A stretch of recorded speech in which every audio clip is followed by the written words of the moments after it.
Hello friends, welcome back to our channel. Friends, ఈ వీడియోలో మనం ఈరోజు అన్ని న్యూస్ పేపర్లో వచ్చినటువంటి ఇంపార్టెంట్ ఎడ్యుకేషన్ అప్డేట్స్ ఏందో చూద్దాం. చాలా ఇంట్రెస్టింగ్ అప్డేట్స్ ఉన్నాయి. వాటితో పాటుగా కరెంట్ అఫైర్స్ కూడా చూద్దాం. వీడియో చూసిన ప్రతి ఒక్కరు ఖచ్చితంగా వీడియోని లైక్ చేయండి. డైలీ 1 to 2 hours వర్క్ చేసి ఇన్ఫర్మేషన్ మీకు అందించడం జరుగుతుంది. చాలా మంది వీడియోస్ని చూస్తున్నారు కానీ లైక్ చేయట్లేదు. ఖచ్చితంగా లైక్ చేయండి. ఈ వీడియోకి అయితే నేను 1000 లైక్స్ ఎక్స్పెక్ట్ చేస్తున్నాను. ఇది ఎవరికైతే యూజ్ ఉంటుందో వారికి షేర్ చేయండి అండ్ సబ్స్క్రైబ్ చేసుకొని చూడండి. రెగ్యులర్గా మీకు జాబ్ అప్డేట్స్ అంతాయి. మన టెలిగ్రామ్ గ్రూప్లో కూడా జాయిన్ కాండి. దాంట్లో కూడా రెగ్యులర్గా జాబ్ అప్డేట్స్ అయితే షేర్ చేస్తున్నాను. ఫ్రెండ్స్, మన ఛానల్ ద్వారా గ్రూప్ 4కి సంబంధించినటువంటి ఫుల్ వీడియో కోర్స్ అనేది జస్ట్ 500 రూపీస్కే 6 months వ్యాలిటీ తోటి అయితే అందిస్తున్నాం. దీనికి సంబంధించినటువంటి కంప్లీట్ కోర్స్ మన యాప్లో అందుబాటులో ఉంది. సో ఇంట్రెస్టెడ్ క్యాండిడేట్స్ అక్కడ ఫ్రీ క్లాసెస్ ఉంటాయి. వాటిని విన్న తర్వాత నచ్చితే కోర్స్ తీసుకోండి. ఇంకా కరెంట్ అఫైర్స్ పీడిఎఫ్ కూడా అందుబాటులో ఉంది. లాస్ట్ మంత్కి సంబంధించినటువంటి కరెంట్ అఫైర్ పీడిఎఫ్ కూడా అప్డేట్ చేయడం జరిగింది. పర్ మంత్కి 20 రూపీస్ చొప్పున చెల్లించి మీరు ఈ పీడిఎఫ్స్ అయితే పొందవచ్చు. ఇంకా టెస్ట్ సిరీస్ కూడా ఉన్నాయి. తెలంగాణ చరిత్ర, తెలంగాణ ఉద్యమ చరిత్ర, అదేవిధంగా జనరల్ సైన్స్ సంబంధించిన టెస్ట్ సిరీస్ కూడా ఉన్నాయి. నెక్స్ట్ పాలిటీ అండ్ ఇండియన్ హిస్టరీకి సంబంధించిన టెస్ట్ సిరీస్ కూడా రాబోతున్నాయి. ఇంకా అదే కాకుండా అన్ని పోటీ పరీక్షలకు యూజ్ అయ్యేటువంటి short hand writing notes, general studies సంబంధించిన నోట్స్ కూడా మన యాప్లో అయితే అందుబాటులో ఉంది. సో దానికి సంబంధించి శాంపిల్ పీడిఎఫ్స్ ఉంటాయి. వాటిని చూసిన తర్వాత నచ్చితే దాన్ని తీసుకోండి. సో దాన్ని మీరు యాప్లోనే చదువుకున్న విధంగా అయితే మనకు ఆ పీడిఎఫ్ అయితే అందుబాటులో ఉంది. ఒకసారి అయితే చెక్ చేయండి. యాప్ లింక్ కింద డిస్క్రిప్షన్లో ఉంటుంది. ఫ్రెండ్స్, ఈరోజు న్యూస్ పేపర్లో వచ్చినటువంటి అప్డేట్స్ కనుక చూసినట్లయితే మనకు ఫస్ట్ అప్డేట్ వచ్చేసి రిజల్ట్స్ వచ్చేది ఎప్పుడు, యూనిఫామ్ వేసేది ఎప్పుడు అంటూ వెలుగు న్యూస్ పేపర్లో ఒక అప్డేట్ అయితే చూడవచ్చు. 8 లక్షల మంది ఎస్ఐ కానిస్టేబుల్ అభ్యర్థుల ఎదురుచూపు. ప్రైవేట్ జాబ్స్కు రిజైన్ చేసి కోచింగ్ కేంద్రాల్లో శిక్షణ తీసుకుంటున్న అభ్యర్థులు, రిక్రూట్మెంట్ ఆలస్యంతో పెరుగుతున్న ఖర్చులు, వెంటనే నియామకాలు చేపట్టాలని డిమాండ్ అంటూ ఇక్కడ మనం పోలీస్ జాబ్స్ సంబంధించిన ఒక ఇంపార్టెంట్ అప్డేట్ అయితే చూడవచ్చు. సో పోలీస్ జాబ్స్ సంబంధించిన రిజల్ట్స్ కోసం వెయిట్ చేసిన ప్రతి ఒక్కరు వీడియోని లైక్ చేసి కింద ఎస్ అని చెప్పేసి కామెంట్ చేయండి. సో ఇక్కడ ఉన్నటువంటి ఇన్ఫర్మేషన్ కనుక చూసినట్లయితే పోలీస్ ఉద్యోగాల భర్తీ ప్రక్రియపై నిరుద్యోగ అభ్యర్థులు తీవ్ర అసంతృప్తి వ్యక్తం చేస్తున్నారు. ఎస్ఐ ప్రిలిమినరీ ఎగ్జామ్స్ జరిగి 2 నెలలు దాటగా కానిస్టేబుల్ ప్రిలిమినరీ ఎగ్జామ్ జరిగి 40 రోజులు అవుతుంది. ఇప్పటి వరకు రిజల్ట్స్ ప్రకటించలేదు. దీంతో ప్రిలిమినరీ పరీక్ష ఫలితాల విడుదలకే ఇన్ని రోజులు పడితే ఈవెంట్ల నిర్వహణ కావచ్చు, ఆ తర్వాత మెయిన్స్ ఎగ్జామ్స్ కావచ్చు, ఫలితాల ప్రకటనకు ఇంకెన్నాళ్ళు పడుతుందంటూ పరీక్ష రాసినటువంటి అభ్యర్థులు ప్రశ్నిస్తున్నారని చెప్పేసి ఇక్కడ ఇవ్వడం జరిగింది. రిక్రూట్మెంట్ ప్రక్రియను జనరల్ ఎలక్షన్స్ వరకు సాగదీస్తారేమోననే ఆందోళన కూడా వ్యక్తం చేస్తున్నారని చెప్పేసి ఇక్కడ ఇచ్చారు. సుమారుగా 2,25,000 మంది ఎస్ఐ ఎగ్జామ్ రాయగా 6 లక్షల మంది కానిస్టేబుల్ పరీక్ష రాశారు. ఈ ఉద్యోగంపై ఆశలు పెట్టుకొని లక్షల మంది అభ్యర్థులు హైదరాబాద్ కావచ్చు, కరీంనగర్, వరంగల్ లాంటి నగరాల్లో కోచింగ్ తీసుకుంటున్నారని చెప్పేసి ఇక్కడ ఇవ్వడం జరిగింది. రిక్రూట్మెంట్ ఆలస్యం అవుతున్న కొద్దీ రూమ్ రెంట్లు కావచ్చు, coaching fee, ground fee, food తదితర ఖర్చులు నిరుద్యోగులకు భారంగా మారుతున్నాయని చెప్పేసి ఇక్కడ ఇచ్చారు. కొంతమంది యూనిఫామ్ జాబ్లు సాధించాలన్న కసితో అప్పటికే తాము చేస్తున్నటువంటి ప్రైవేట్ జాబ్కు రాజీనామా చేశారు. ఇలాంటి వాళ్లకు రిక్రూట్మెంట్ ఆలస్యం అవుతుంటే కుటుంబాలు గడవడం కష్టంగా ఉంది. సో వెంటనే నియామకాలు చేపట్టాలని చెప్పేసి అభ్యర్థులు డిమాండ్ చేస్తున్నారని చెప్పేసి ఇక్కడ ఇవ్వడం జరిగింది. సో ఇక్కడ చూసినట్లయితే కట్ ఆఫ్ లోన్లు తేలినా ఎందుకు ఆలస్యం అని చెప్పేసి కూడా ఇక్కడ ఇచ్చారు. సో మనం గతంలో ఎన్నడూ లేని విధంగా ఈసారి మనకు ఈ ఓసీ, బీసీ, ఎస్టీలందరికీ ఒకే కట్ ఆఫ్ 60 మార్కులు అయితే ఇవ్వడం జరిగింది. సో దీనిపైన మనకు ఎస్సీ, ఎస్టీ, బీసీ సంఘాలు సో ప్రభుత్వాన్ని తగ్గించాలని చెప్పేసి డిమాండ్ చేస్తే వాటికి సంబంధించినటువంటి కట్ ఆఫ్ తగ్గింపు కూడా మనకు ప్రకటించడం జరిగింది. అక్టోబర్ 2వ తేదీన మనకు కట్ ఆఫ్ తగ్గిస్తున్నట్లు పోలీస్ రిక్రూట్మెంట్ బోర్డు ఉత్తర్వులు కూడా జారీ చేసింది. సో ఇది జరిగిన ఇప్పటికి వారం రోజులు అవుతున్నా కూడా రిజల్ట్స్ ఇంకా ఇవ్వట్లేదని చెప్పేసి అభ్యర్థులు ఆందోళన వ్యక్తం చేస్తున్నారని చెప్పేసి ఇక్కడ ఇవ్వడం జరిగింది. దాంతోపాటుగా ఇక్కడ చూసినట్లయితే సో ఈవెంట్స్కు 2 నెలలు అని చెప్పేసి ఇవ్వడం జరిగింది. కట్ ఆఫ్ మార్కులు భారీగా తగ్గడంతో కనీసం 4 లక్షల మంది కానిస్టేబుల్, 1,50,000 మంది ఎస్ఐ అభ్యర్థులు ప్రిలిమినరీ పరీక్షలో క్వాలిఫై అయ్యే అవకాశం ఉందని కోచింగ్ సెంటర్ల నిర్వాహకులు చెప్తున్నారు. అంతమందికి ఈవెంట్స్ నిర్వహించాలంటే 2 నుంచి 3 నెలల సమయం పట్టే అవకాశం ఉంది.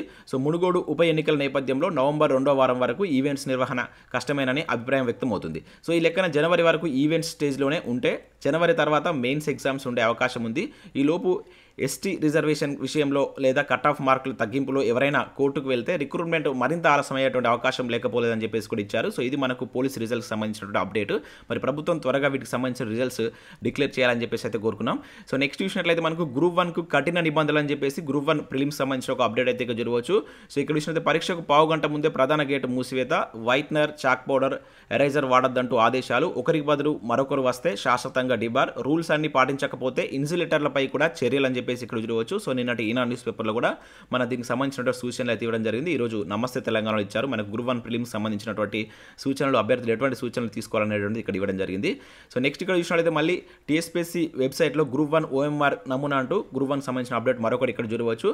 సో మనకు ఏదైతే ప్రిలిమ్స్ ఎగ్జామ్ సంబంధించినటువంటి గ్రూప్ 1 ఓఎంఆర్ నమూనా అనేటువంటిది ప్రజెంట్ మనకు టీఎస్పీఎస్సీ వెబ్సైట్లో అయితే అందుబాటులో ఉంది. ఎవరైతే ఎగ్జామ్ రాసే అభ్యర్థులు ఉంటారో ఒకసారి దాన్ని అయితే చెక్ చేయండి. సో దానికి ఇంకా అదే కాకుండా హాల్ టికెట్స్ పైన ఎవరికైనా ఫోటో కావచ్చు, అభ్యర్థి అభ్యర్థి సంతకం నమోదు కాని అభ్యర్థులు ఇవ్వవలసినటువంటి డిక్లరేషన్ ఫామ్ ఉంటుంది కదా, ఆ కాపీ కూడా మనకు ప్రజెంట్ టీఎస్పీఎస్సీ వెబ్సైట్ కమిషన్లో అయితే అందుబాటులో ఉంది. ఒకసారి వాటిని డౌన్లోడ్ చేసుకొని చూడండి. కంపల్సరీ ఓఎంఆర్ షీట్ని కూడా ఒకసారి చూడండి. మనకి ఎందుకంటే ఇప్పుడు అంతకుముందు ఉన్నటువంటి ఏబిసిడి రూపంలో కాకుండా 1, 2, 3 రూపంలో మనకు ఈ బహుళ ప్రశ్నల సిరీస్ అని చెప్పేసి నిన్న మనం ఈనాడు న్యూస్ పేపర్లో చూసాం కదా, ఆ మోడల్లో మనకు ఓఎంఆర్ షీట్ ఉంటుంది కనుక ఒకసారి డౌన్లోడ్ చేసుకొని అయితే చెక్ చేయండి. ఇక నెక్స్ట్ విషయంలో అయితే మనకు గ్రూప్ 1 మోడల్ ప్రశ్నలు అంటూ చూడవచ్చు. సో మనకు ఆంధ్రజ్యోతి దిక్సూచిలో ఈ గ్రూప్ 1 మోడల్ పేపర్ అయితే ఇవ్వడం జరిగింది. సో ఈ రోజు జస్ట్ ఒక 27 క్వశ్చన్స్ మాత్రమే ఇచ్చారు. సో దీని కంటిన్యూషన్ పేపర్ రేపటి దానిలో వస్తుంది. సో ఇంట్రెస్టెడ్ క్యాండిడేట్స్ ఒకసారి ఈ పేపర్ డౌన్లోడ్ చేసుకొని చూడండి. దీనికి సంబంధించినటువంటి పేపర్ క్లిప్ కూడా నేను మన టెలిగ్రామ్లో షేర్ చేసే ప్రయత్నం చేస్తాను. సో 2 or 3 డేస్లో మనకు కంప్లీటెడ్ 150 మార్క్స్ పేపర్ వచ్చేటువంటి ఛాన్స్ అయితే ఉంటుంది. ప్రతి ఒక్కరు వీటిని అయితే ప్రాక్టీస్ చేసే ప్రయత్నం చేయండి. సో నెక్స్ట్ విషయం అయితే పోలీస్ నియామకాల్లో EWS అభ్యర్థులకు అన్యాయం అంటే ఇక్కడ చూడవచ్చు. బీసీ, ఎస్సీ, ఎస్టీలకు కట్ ఆఫ్ మార్కుల తగ్గింపు అని చెప్పేసి ఇక్కడ ఇవ్వడం జరిగింది. EWS అభ్యర్థులకు విస్మరించినటువంటి సర్కార్ అని చెప్పేసి ఇక్కడ చూడవచ్చు. సో పోలీస్ నియామకాల్లో కట్ ఆఫ్ మార్కులు వివాదాస్పదంగా మారాయి. రిజర్వేషన్ కోటాలో అన్ని వర్గాల వారికి కట్ ఆఫ్ మార్కులు తగ్గించిన ప్రభుత్వం అగ్రవర్ణ పేదలు EWS కోటా అభ్యర్థులకు మాత్రం ఎలాంటి మినహాయింపు ఇవ్వలేదు. సో దీంతో వేలాది మంది అభ్యర్థులు ఆందోళనకు గురి అవుతున్నారని చెప్పేసి ఇక్కడ ఇచ్చారు. జాతీయ రాష్ట్ర స్థాయి పోటీ పరీక్షలో EWS రిజర్వేషన్లు అమలు చేస్తున్న సంగతి తెలిసిందే. ఈ నేపథ్యంలో పోలీస్ ప్రిలిమినరీ పరీక్షలో ఇతర కేటగిరీలతో పాటు తమకు కూడా కట్ ఆఫ్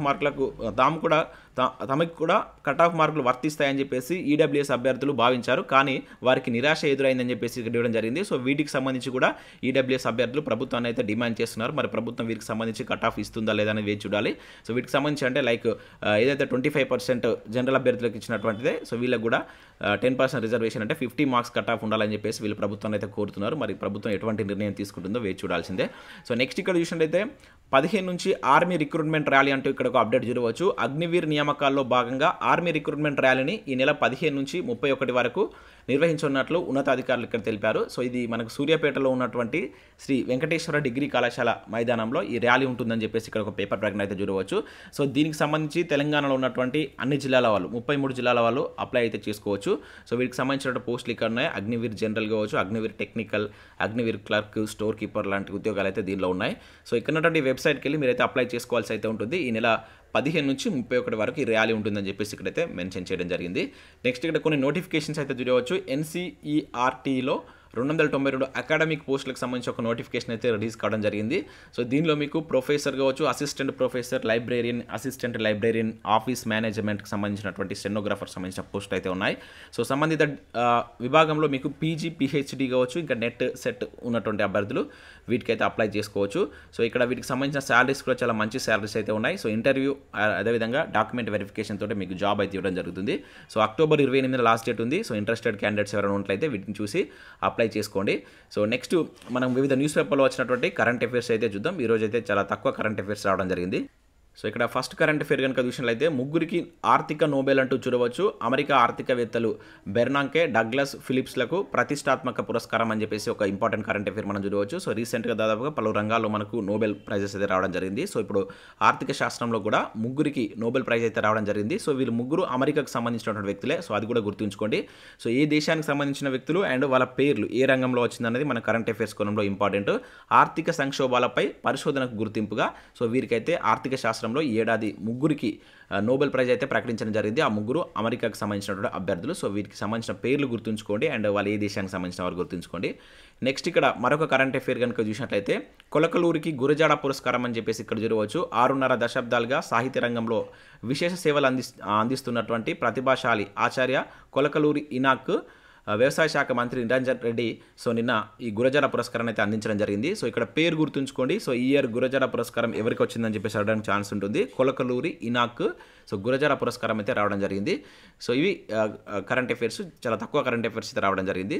సో దాంతోపాటుగా ఈనాడు ప్రతిభలో వచ్చినటువంటి ఆర్టికల్ కనుక చూసినట్లయితే ఇండియన్ జాగ్రఫీకి సంబంధించి మనకు భారతదేశ నదీ వ్యవస్థ సంబంధించిన ఆర్టికల్ అయితే రావడం జరిగింది. చాలా ఇంపార్టెంట్ ఆర్టికల్, ఒకసారి అయితే దీన్ని చూడండి. సో ఇవి మనకు వివిధ న్యూస్ పేపర్లో వచ్చినటువంటి important education updates, current affairs. Video నచ్చినట్లయితే లైక్ చేసి మీ మిత్రులకైతే షేర్ చేయండి. Thanks for watching. Thank you everyone.